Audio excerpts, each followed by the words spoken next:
Alors, bienvenue encore une fois à cette capsule.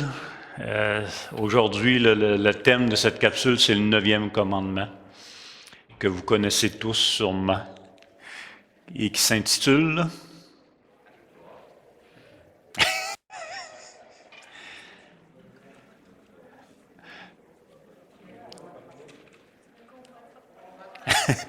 Exode 20 au pire, cherchez. Ah, là voilà. Tu ne porteras pas de faux témoignages, mais ça ne s'arrête pas là. Contre ton prochain. Contre ton prochain. Donc, la semaine dernière, on avait vu Tu ne voleras point, et on avait vu que ça nous atteint plus qu'on pense. Hein? Même si on n'a jamais fait un vol à l'étalage, on a souvent volé de différentes manières et on a souvent transgressé le 8e commandement. Et je pense que la pire violation du 8e commandement sur le vol, c'est de voler la gloire de Dieu. Au lieu de lui la laisser, souvent, on va vouloir prendre sa gloire. Je dis ça de même en passant, là. Je pense à ça cette semaine. Voler aussi la gloire d'un événement qui ne nous appartient pas. On aime ça être le héros. Fait que tout ça pour dire que une chance, la grâce de Dieu est là. Donc ce matin, tu ne porteras pas de faux témoignages contre ton prochain, toujours inspiré du livre des 10 commandements de Kevin DeYoung.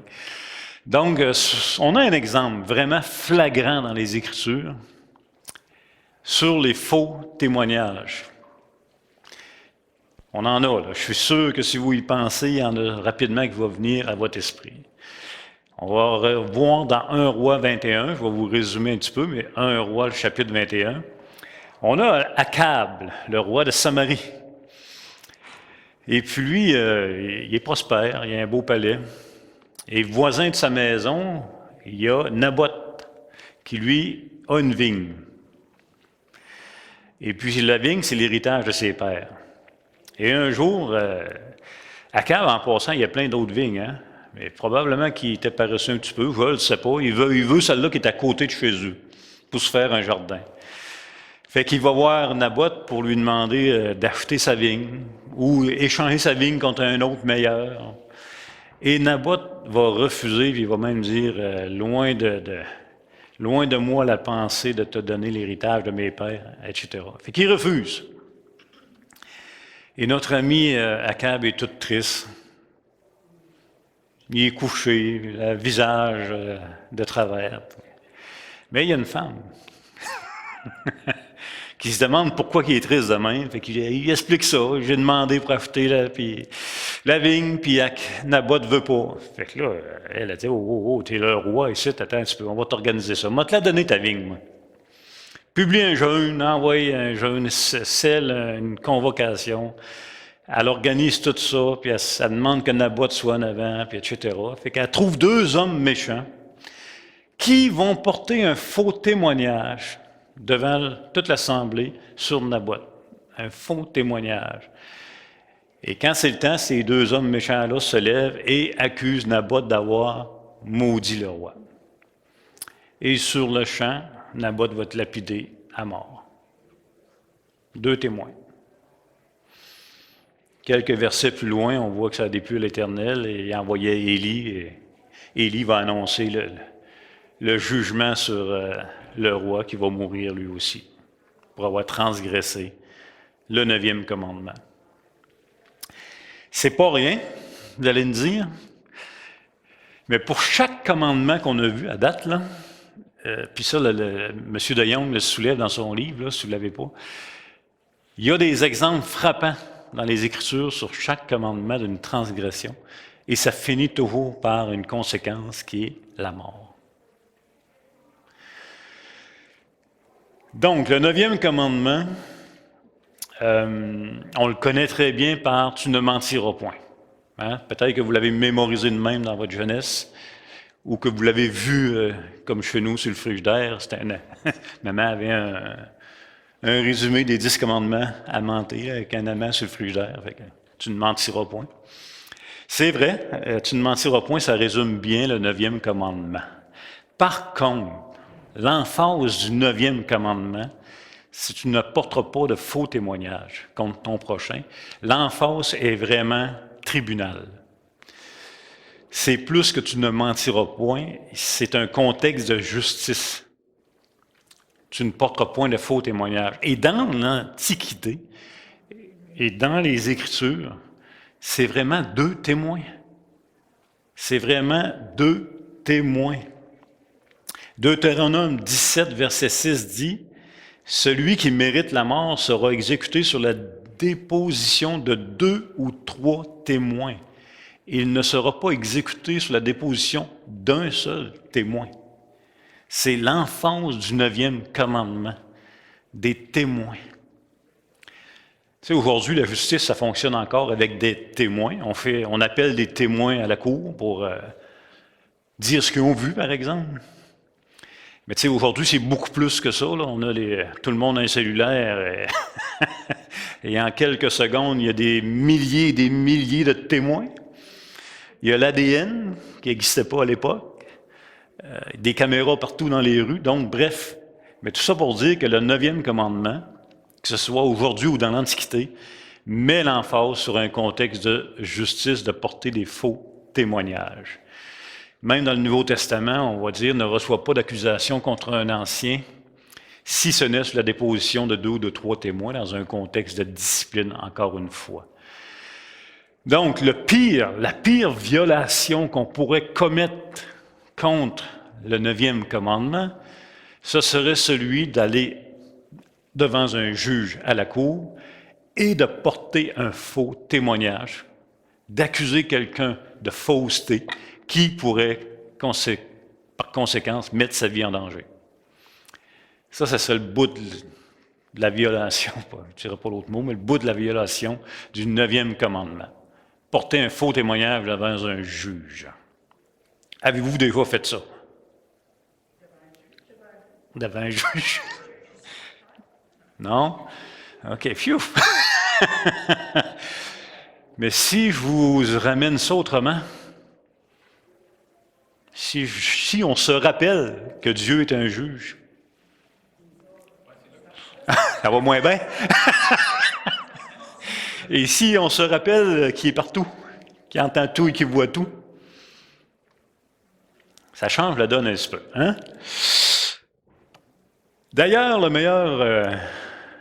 meilleur exemple du Nouveau Testament, le Fils de Dieu lui-même, accusé de faux témoignages, va l'amener à la croix, à être crucifié. Mais, c'est ça. La plupart d'entre nous, on n'a jamais été appelés à la cour à témoigner. Ça pourrait arriver que vous ayez été aussi appelés à la cour. Mais comme qu'on a vu avec les autres commandements, que ce soit le meurtre, qu'on n'a jamais tué quelqu'un physiquement, mais qu'une colère du cœur, on l'a fait, que ce soit l'adultère, qu'on n'a peut-être jamais commis l'adultère, mais un désir, on l'a déjà commis. Le vol, la même chose. Le 9e commandement va venir nous rattraper, lui aussi. C'est pas parce qu'on n'a jamais été accusé devant un juge, dans un tribunal, un faux témoignage, qu'on n'est pas coupable régulièrement de violer le 9e commandement. Donc, par exemple, avez-vous déjà raconté une histoire d'un événement que vous avez été témoin en changeant un petit peu l'histoire?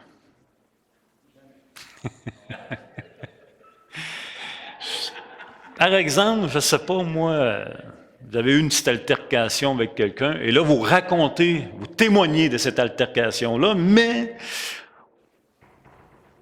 on la met un petit peu à notre avantage. On aime ça que ça soit pas si pire de notre bord. On va souligner les points forts de l'autre en négligeant les nôtres. Faire une histoire courte, on va s'organiser que l'histoire soit à notre avantage.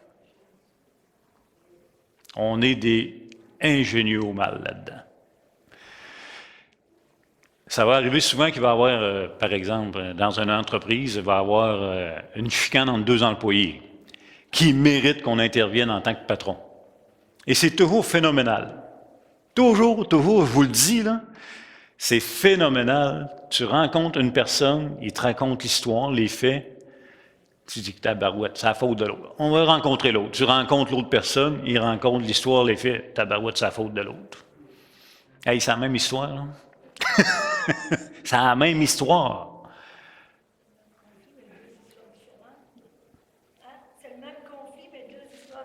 Oui, mais on n'aime pas. On n'aime pas. Ouais. Vous avez 2 enfants, la chicane pogne. Qui a commencé? C'est lui. C'est lui. Écoutez, vous avez commencé tous les deux? Non, c'est pas moi. On est comme ça. On n'aime pas être pris en défaut. On n'aime pas, j'oserais dire la vérité tout le temps. Donc, juste ça, de raconter un fait en négligeant de dire toute la vérité, en omettant le contexte, en changeant un petit peu l'histoire, bien, c'est une violation du 9e commandement parce que tu ne fais pas de faux témoignages. Ça peut peut-être nous arriver. Le 9e commandement interdit également la médisance. Des potins. Rapporter des histoires, des rumeurs, sans avoir préalablement validé la chose. C'est une violation du 9e commandement. Tu es en train de dire quelque chose de faux, tu n'as pas validé si c'était vrai, mais c'est le fun à dire.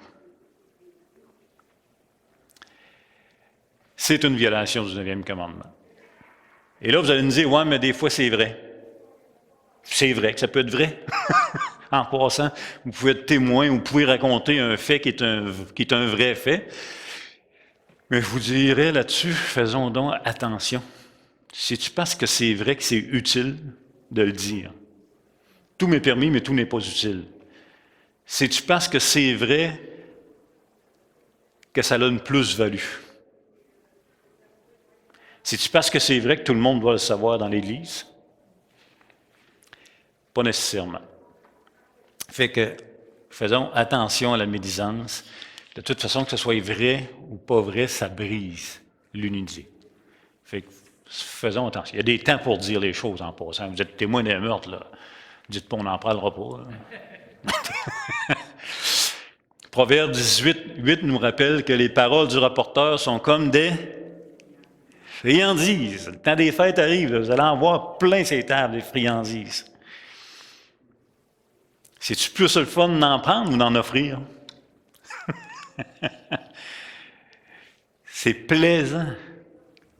C'est plaisant raconter des histoires. Et c'est plaisant entendre des histoires. On est tous pareils, on raffole des secrets des autres. Je ne sais pas qu'est-ce qu'il y a dedans, on en mange. On raffole à entendre dire qu'un tel ou une telle a fait telle ou telle chose. En passant, c'est les mauvaises choses qu'on raffole. On raffole plus des mauvaises choses que des bonnes choses. M. De Jong, il dit ceci, j'ai trouvé ça vraiment bon. Il va donner la recette sur le moyen le plus rapide de se faire un nouvel ami. La recette sur le moyen le plus rapide de se faire un nouvel ami. Savez-vous c'est quoi? Comment? Il dit, c'est sans doute de se trouver un ennemi commun. Trouve-toi un ennemi commun, vous allez avoir des atomes crochus dans 2 minutes. Il va te donner bien de faim, ce nouvel ami-là. Il pense comme moi, il l'haït, lui, tout. J'ai trouvé ça pas pire. OK, attention, par contre. Des fois, je reçois des potins, du cancanage, puis je participe pas. Je vais me taire. Je demeure silencieux. Je nourris pas. Je n'alimente pas. Mais je suis quand même coupable de violer le 9e commandement. Je participe silencieusement, tout simplement. Peut-être vous allez me dire ça a des effets moins pires, peut-être. Mais le fait d'écouter en silence ne vous excuse pas. Parce que ce qu'il y a de plus difficile à faire avec la médisance, c'est de l'arrêter. C'est de l'arrêter. Puis de se conscientiser, puis de s'encourager entre frères et sœurs, de dire, écoute, c'est pas utile, on est en train de te détruire. Mais je suis enflé sur mon fil. C'est de l'arrêter. Mais si vous l'écoutez en silence, vous arrêtez quoi? Absolument rien. Vous n'avez pas conscientisé la personne qui est en avant de vous. Vous avez participé à ce péché, silencieusement. Comme omettre de dire toute la vérité. C'est la même chose. Donc, ça va beaucoup plus loin qu'être dans une cour légale devant un juge. Donc, notre silence est aussi coupable.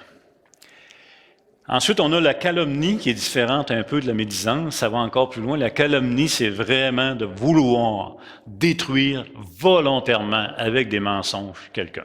Ça, c'est la calomnie. Le Seigneur en parle dans les Évangiles. Il nous dit que ça vient du cœur. Et il en parle comme un péché grave, la calomnie. C'est de la méchanceté pure. C'est de vouloir volontairement détruire quelqu'un. Et c'est toujours au profit de quelque chose. Tu ne détruis pas pour vouloir détruire, tu détruis quelqu'un parce que ça va te rapporter quelque chose. Donc, la calomnie est là. Fait qu'il y a plusieurs questions qu'on peut se poser avant de dire quelque chose. Est-ce que c'est vrai? Premièrement, as-tu validé les faits? As-tu validé ce que tu dis là quand tu rapportes un cancan? Bon, si c'est pas vrai, c'est réglé. T'en parles pas. Pas moins d'en parler. Oui, mais ça avait de l'air le fun. Ça vaut pas la peine. Tu peux aussi te poser la question, est-ce que c'est vrai? Oui, c'est vrai. OK. Deuxième question, est-ce que c'est utile? Bon, peut-être pas, finalement. Le problème est réglé. Pas besoin d'en parler. Si c'est vrai, pose-toi la question, pourquoi tu veux tant en parler? Qu'est-ce que tu vas chercher comme satisfaction personnelle d'en parler? Tu n'as peut-être pas besoin. Puis si c'est faux de toute façon, pourquoi tu détruirais quelqu'un? Gratuitement. Ça n'a pas de bon sens. Le psaume 18, Proverbe 18, Proverbe 18, verset 17. Le premier qui parle dans sa cause paraît juste, vient sa partie adverse et on l'examine. Vous l'avez déjà entendu, le proverbe. Donc, une personne est innocente jusqu'à preuve du contraire. Puis ça, c'est notre justice en passant. C'est une sagesse de Dieu, ça vient de la parole. Fait qu'avant d'accuser quelqu'un, là, elle est premièrement innocente. Il faut prouver sa culpabilité. Fait que, vas-y, mollo. Soyons sages, soyons prudents, ne soyons pas prompts à accuser. C'est un piège. C'est pas qu'il faut arrêter de réfléchir en passant, là. C'est qu'on ne doit pas prononcer des verdicts rapides ou des verdicts finaux rapides, comme tout est réglé, il est coupable. Tout le monde a le droit à un procès en passant, tout le monde a le droit à être défendu. Il ne faut pas prouver l'innocence, il faut prouver la culpabilité. Fait que tant que ce n'est pas prouvé la culpabilité, garde-toi une petite gêne. Parce qu'en passant, là, puis on le sait tout, là, si vous êtes accusé d'un crime, vous êtes accusé de quelque chose, une journée, puis au bout de 3 mois, on vous déclare innocent, il se passe quoi? Personne ne s'intéresse au jugement d'innocent. Personne. M. de Jong donne un exemple, il dit il tweet, là, il y a des tweets à cette heure. Moi, je suis un tweet, mais je ne tweete pas, là. Je ne sais pas comment ça marche, le tweet encore. Mais il dit, un journaliste tweet une mauvaise nouvelle sur une personne connue. Immédiatement, elle est retweetée 4000 fois. Ça roule, là. Il dit, un petit peu plus tard dans la journée, il y a eu erreur. Il retweet que finalement, c'est pas vrai. Combien de personnes vont retweeter l'innocence? 300. En une fraction de seconde, 4000. Coupable. Ben, il était un premier ministre ou peu importe. Finalement, il était innocent, il y en a 300 qui vont prendre la peine de le retweeter. Pourquoi? Parce qu'on aime le péché. Cassez-vous pas la tête. C'est juste ça. Notre nature pécheresse. On aime qu'une personne soit mise sur la sellette qui est méchante, puis toi, tu ne l'es pas. On aime les potins. On aime tout ça. Fait que faisons attention. On n'aime pas la justice au bout du compte. Parce que si on aimait la justice instantanément, on publierait beaucoup plus l'innocence d'une personne qui a été accusée que de garder son accusation. Ah, il était innocenté, mais moi, pas sûr. Si on aimait la justice comme qu'on aime publier le mal, tabarouette, on sauverait quelques réputations. Hein? On est comme ça. Autre point, éviter de faire des promesses auxquelles on n'avait pas l'intention de tenir volontairement. Ça aussi, c'est une transgression. Bref, le 9e commandement protège la réputation des hommes et des femmes. Le 9e commandement a pour but de protéger la réputation des gens. Et encore une fois, c'est à quel endroit qu'on apprend en premier dans notre vie à ne pas porter de faux témoignages. C'est honore ton père et ta mère. C'est à la maison. C'est là que les parents doivent enseigner les enfants les conséquences atroces du mensonge, de porter de faux témoignages contre son frère, son sœur. C'est tout là que ça commence. Ensuite, tout ça va servir à aimer ton prochain. La réputation est préférable à de grandes richesses. C'est ce que la parole nous dit. La réputation d'une personne, c'est préférable à de grandes richesses. C'est pas rien, parce que de grandes richesses, me semble que c'est le fun aussi. me semble que ce serait une bonne nouvelle. Mais la réputation, c'est mieux que ça. Vous pouvez vivre des échecs dans votre vie qui vont vous faire mal épouvantablement. Mais perdre une réputation, c'est horrible. Mais imaginez de la perdre à cause de faux témoignages. C'est épouvantable. Ça prend une vie bâtir une bonne réputation et ça prend une personne méchante qui t'accuse d'un mensonge pour la perdre. Qui va se soucier de savoir si c'est vrai ou pas après? C'est effrayant. Donc, en conclusion, le 9e commandement nous pousse à quoi? À quoi que ça nous pousse, le 9e commandement? Ça nous dit de ne pas, mais ça nous pousse vers quoi?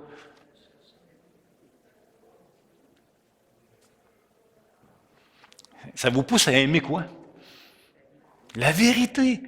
Le 9e commandement nous pousse vers la vérité, à dire la vérité, à aimer la vérité, à se tenir dans la vérité. C'est ça à quoi le 9e commandement nous pousse. Aimer la vérité. Et qui est la vérité? Jésus-Christ est la vérité. Le 9e commandement nous pousse à aimer Jésus-Christ. Et c'est ce qui distingue souvent, Dieu n'est pas un homme pour mentir. Il n'y a que de la vérité en Dieu. Être des témoins de Jésus-Christ, c'est être des témoins de la vérité.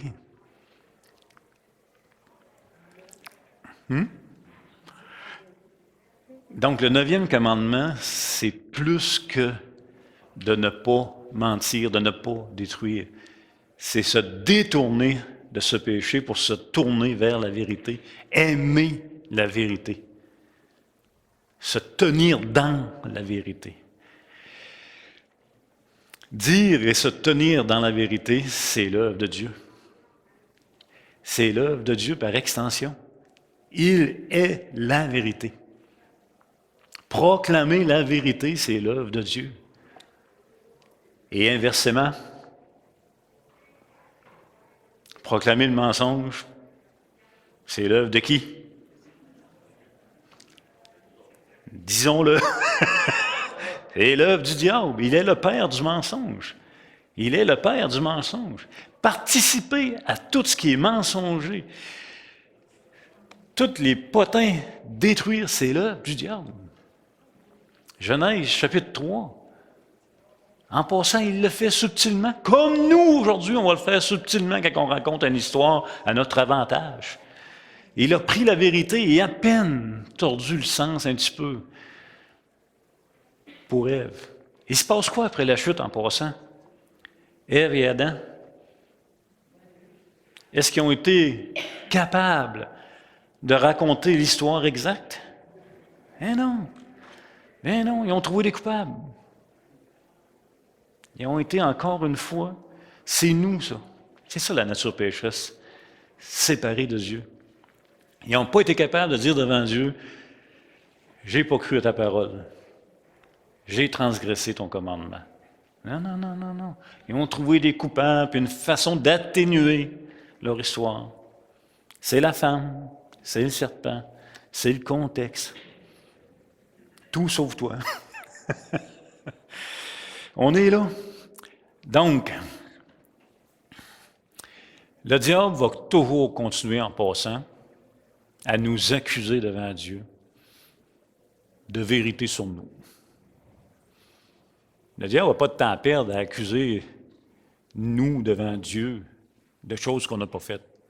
Il n'est quand même pas si fou que ça, il n'est plus brillant que ça. Ce qui nous accuse devant Dieu, c'est nos manquements. Et il le fait. Mais on est chanceux parce que on a un témoin. Jésus-Christ est notre témoin fidèle, c'est notre avocat. Et chaque accusation qu'il reçoit de nous, Jésus-Christ déclare non coupable de cette accusation parce que j'ai payé à la croix. C'est merveilleux la grâce de Dieu. Chaque fois. Je ne suis pas en train de dire de ce que ça nous encourage en passant à pécher parce qu'on est non coupable devant Dieu. Ce n'est pas ça que je suis en train de dire. Je suis en train de dire que sans la grâce de Dieu, on n'est rien. Je suis en train de dire que Christ a payé pour tous nos péchés et qu'il tient ses promesses. Donc, même si le diable nous accuse, nous sommes non coupables. Il n'y a point de mensonge en Christ. J'ai payé pour ses fautes. Chaque fois qu'on est des menteurs, des faux témoins, ça ne nous accuse pas. Jésus-Christ a payé pour nous. Fait que je terminerai avec ce texte-là, Proverbes 6, les versets 16 à 19. Proverbes chapitre 6, les versets 16 à 19. Il y a 6 choses que est l'Éternel, et même 7 qu'il a en horreur. Les yeux hautains, la langue menteuse, les mains qui répandent le sang innocent, le cœur qui médite des projets iniques, les pieds qui se hâtent à courir au mal, le faux témoin qui dit des mensonges, et celui qui excite des querelles entre les frères. Voilà. Fait que le 9e commandement, encore une fois, nous pousse à aimer notre prochain et à aimer la vérité au détriment du mensonge. Voilà, fait que bon dimanche, il nous en reste un, fait qu'on termine la semaine prochaine avec le 10e commandement, qu'on n'est sûrement pas coupable, tu ne convoiteras point. Et ça va être le dernier dimanche avec le congé des fêtes, on va reprendre en janvier après ça. Merci, bonne semaine.